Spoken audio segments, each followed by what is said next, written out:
नमस्कार दोस्तों, इस वीडियो में स्टार्ट करते हैं हमारे इकोनॉमी। तो ये इकोनॉमी का लेक्चर 1 है और इसमें हम डिस्कस करेंगे बजट। उसके बाद हम आगे के लेक्चर डिस्कस करेंगे। तो चलिए शुरू करते हैं।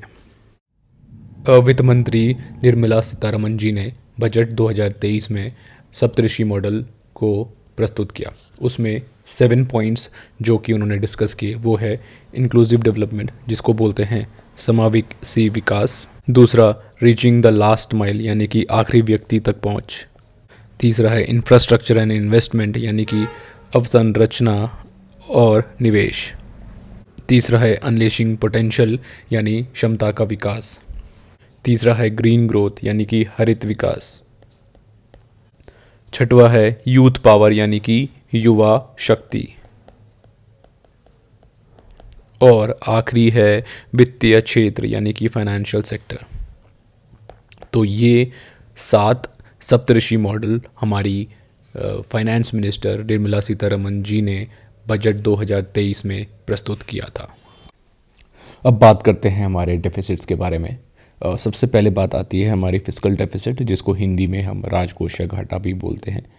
तो जो हमारा फिस्कल डेफिसिट है वो होता है हमारा total expenditure minus total revenue excluding borrowings. जो भी हम बोरोइंग और उधार लेते हैं उसको हटा के जो भी हमारा total expenditure minus total revenue है वो हमारा राजकोषीय घाटा होता है। यानी कि 2023-24 में जो हमारा राजकोषीय घाटा है वो 5.9 है। 5.9 किसका? हमारा सकल घरेलू उत्पाद यानी कि जीडीपी का। तो ये 2023 और 2024 के लिए एक आकलन हमारे बजट के अनुसार है।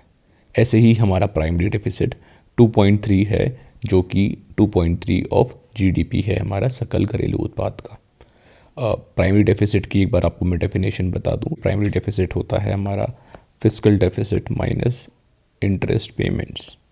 प्राइमरी डेफिसिट को हम हिंदी में जो बोलते हैं प्राथमिक घाटा। फिस्कल डेफिसिट यानी कि राजकोषीय घाटा। और इंटरेस्ट पेमेंट्स मतलब जो हमने ब्याज दिया है, ये ब्याज हमने किसके अगेंस्ट दिया है?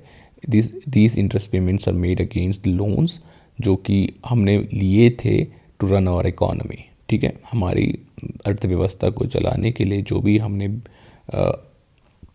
लोन लिया था उसके अगेंस्ट हमने जो ब्याज दिया उसको घटा दें अगर हम फिस्कल डेफिसिट से, तो हमें प्राइमरी डेफिसिट मिलता है। फिर आता है रेवेन्यू डेफिसिट। तो रेवेन्यू डेफिसिट को हम हिंदी में बोलते हैं राजस्व घाटा, और ये है हमारा 2023-24 के लिए 2.9 ऑफ जीडीपी।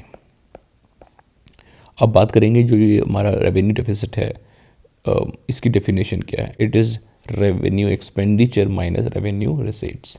बस सिंपल सा। इसके बाद आता है हमारा इफेक्टिव रेवेन्यू डेफिसिट, जो कि होता है हमारा revenue deficit minus grants for creation of capital assets. Revenue deficits जो भी होगा उसमें से अगर हम वो वाले ग्रांट्स, वो वाले बोरोइंग्स हटा दें जिससे हमने कैपिटल एसेट्स क्रिएट करी हो, for example for the creation of road, for the creation of railways, transport और कुछ भी इंडस्ट्रीज़, कुछ भी ऐसे कैपिटल एसेट के लिए जो भी हमने लोन लिए हैं अगर वो हटा दें तो इसको हम बोलते हैं इफेक्टिव रेवेन्यू डेफिसिट। ठीक है, ये एक्चुअली दिया किसने था ये concept? This concept was mooted by our famous economist Rangarajan. ठीक है, तो रंगराजन कमेटी ने ये सजेस्ट किया था कि हमें इफेक्टिव रेवेन्यू डेफिसिट लाना चाहिए। अब देखते हैं बजट में जो हमारी इम्पोर्टेंट अनाउंसमेंट्स हुई हैं और एग्ज़ाम के पर्सपेक्टिव से जो जो इम्पोर्टेंट है मैं वो यहाँ डिस्कस कर लेता हूँ। सबसे पहले बात करेंगे सब्सिडीज़ की। सब्सिडीज़ लास्ट ईयर के रिस्पेक्ट में हमारी कम हुई है। ठीक है, और अगर हम परसेंटेज वाइज देखें तो ये टोटल एक्सपेंडिचर का 8.95% है। मोटे मोटे तौर पे देखा जाए तो इट इज़ अप्रॉक्सीमेटली 9%। ठीक है, तो टोटल एक्सपेंडिचर जो भी है हमारा टोटल यानी कि कुल व्यय जो भी है हमारा उसका 9% हमारा टोटल सब्सिडी दी जा रही है। मैक्सिमम सब्सिडी किस में दी जा रही है? फूड में। ठीक है, और जो कि हमारी उसके बाद दी जाती है फर्टिलाइज़र में। आपको ये डेटा याद नहीं रखना कि कितना प्रतिशत योगदान है उस पे, मगर आप बस ये याद रखिए कि मैक्सिमम जो सब्सिडी दी जाती है वो हमारी फूड में दी जाती है और फिर फर्टिलाइज़र्स में। अब मौजूदा हालत में जो हमारी टैक्स स्लैब्स हैं वो 5 हैं, पहले वो 7 हुआ करती थी। ऑप्शन में अगर पूछा जाएगा कि A 7, B 5, C 6 और D नन ऑफ दीज, तो आपको ये टिक करना है 5, ठीक है। और एक और बात याद रखिएगा कि जो 0% टैक्स लगेगा हमारा टिल 3 लाख तक की इनकम अगर किसी भी इंसान की है तो उसको 0% टैक्स, यानी उसे कोई भी किसी भी तरीके का कर नहीं देना है। एग्ज़ाम पर्सपेक्टिव से एक और इम्पॉर्टेंट चीज़ है कि जो हमारा हायर सरचार्ज रेट हुआ करता था वो अब रिड्यूस कर दिया गया है। पहले ये 37% था, अब ये 25% हो चुका है। याद रखिएगा, अब इसके तहत ये होगा कि जो मैक्सिमम टैक्स किसी भी इंसान पे इम्पोज हो सकता है वो 39% से ज़्यादा नहीं हो सकता। इसका मतलब ये है कि 25% तो उस पर सही चार्ज लग सकता है मैक्सिमम टू मैक्सिमम, और बाकी कितना, अगर हम 25 में से 39 में से 25 घटा दें तो बचता है 14% एक्स्ट्रा जो उसका टैक्स लग रहा होगा, ठीक है। तो याद रखिएगा कि मैक्सिमम जो टैक्स है वो किसी पे 39% से ज़्यादा नहीं लग सकता। ये बहुत इंपॉर्टेंट पॉइंट है, ये पूछा जा सकता है। और हाइयर सरचार्ज रेट जो है, सरचार्ज रेट मैक्सिमम 25 है। दो अलग अलग चीज़ें हैं। सरचार्ज रेट रिड्यूस कर दिया गया है, पहले 37 हुआ करता था, अब 25% है। और मैक्सिमम टैक्स किसी की भी आय में, यानी कोई भी किसी की भी आय में जो कर लग सकता है वो मैक्सिमम टू मैक्सिमम 39% ही लग सकता है।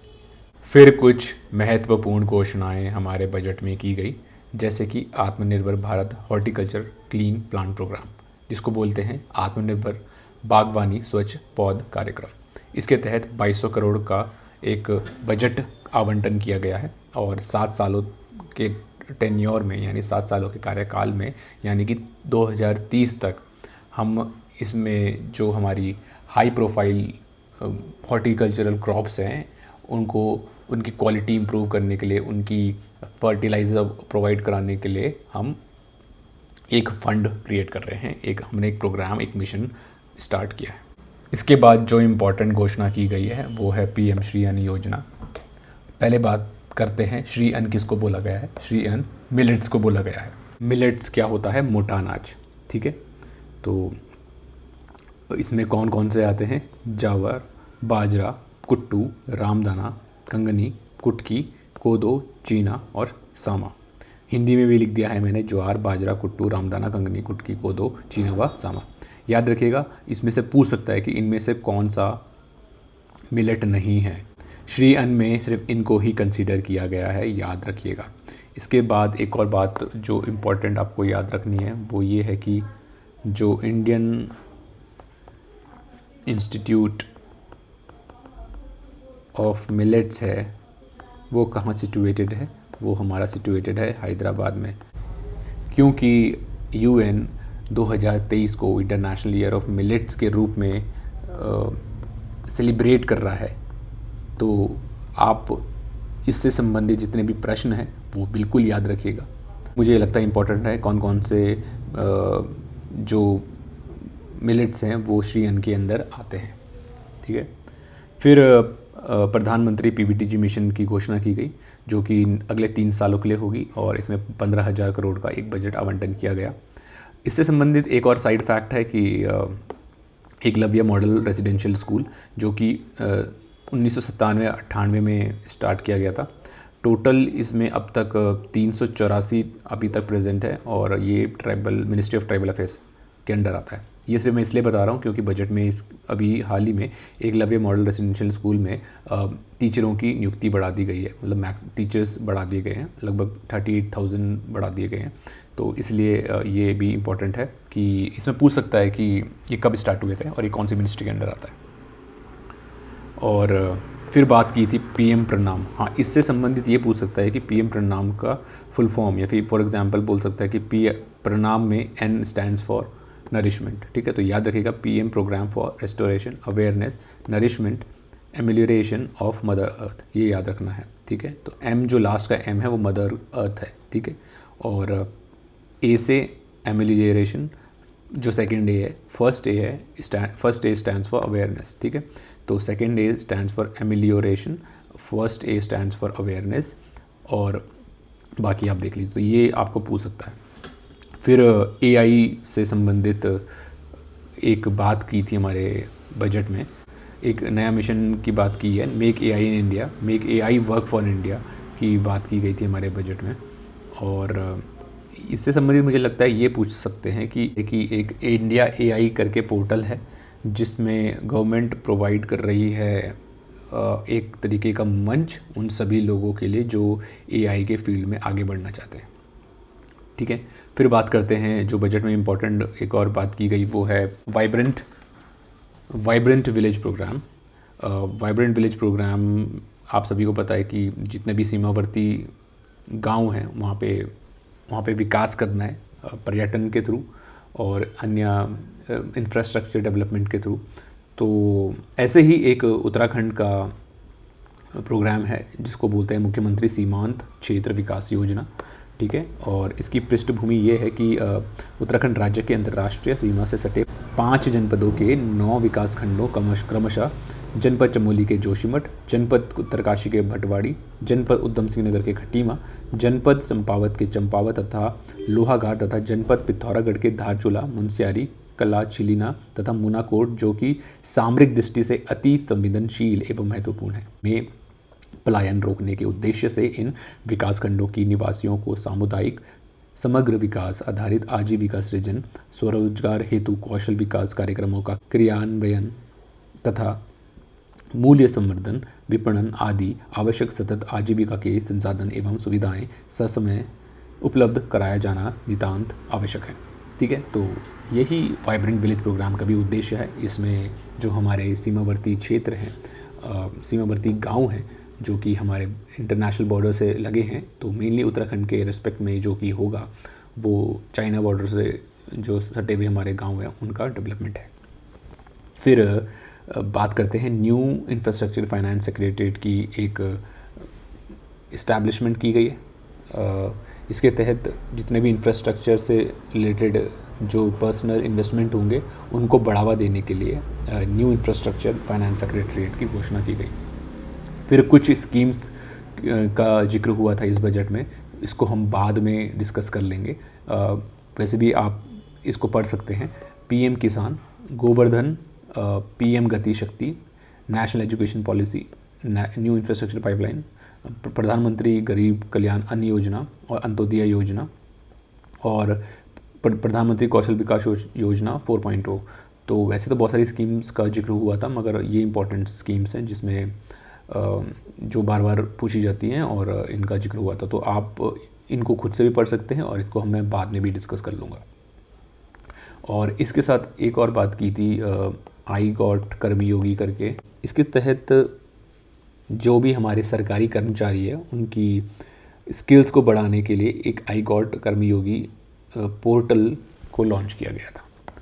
तो बजट से संबंधित जो इम्पोर्टेंट 10 पॉइंट्स मुझे लगे जो कि प्री एग्ज़ाम में पूछे जा सकते हैं वो मैंने डिस्कस कर दिए हैं। ऐसे ही मैं बाद में इकोनॉमिक सर्वे से रिलेटेड जो इम्पोर्टेंट पॉइंट्स है वो भी डिस्कस कर दूंगा। Thank you.